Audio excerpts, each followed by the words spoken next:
বিসমিল্লাহির রহমানির রহিম। হ্যাঁ গো বাবা, ও তালেরা শাড়ি লইয়াম না বাবা রে, লইয়াম না। আচ্ছা আচ্ছা, দেখেন মাশরুম কাটা থুইয়া বলার লাগে তালেরা শাড়ি আনতে হইব গিয়া কিরকম। যাক ইনশাল্লাহ আমাদের সকালবেলা মাশরুম কাটা। আজকে বুধবার, বুধবার আমাদের মাশরুম আসতেছে। মাশরুম আমাদের দেখেন, মাশরুম ইনশাল্লাহ অনেক মাশরুম। যাদের মাশরুম লাগবে ইনশাল্লাহ আমাদের সাথে যোগাযোগ করবেন, 12 মাস ইনশাল্লাহ নিতে পারবেন।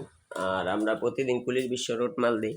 আর ওই লোক আমরা গাউসিয়া, চিটাং রোড, মদনপুর, তারপর মাধবদী, 2500, নরসেন্দি, পাঁচদোনা, এইসব এলাকা আমাদের সাইটে। যারা কাছাকাছি আর নিতে চান আমাদের বাসায় এসে নিতে পারবেন। আর যারা পাইকারি নিতে চান 12 মাস তারাই আমাদের সাথে যোগাযোগ করবেন। আর যারা আটকা আটকা নেন তারা আমাদের সাথে যোগাযোগ করলেন না। যারা 12 মাস নেন তারাই আমাদের সাথে যোগাযোগ করবেন।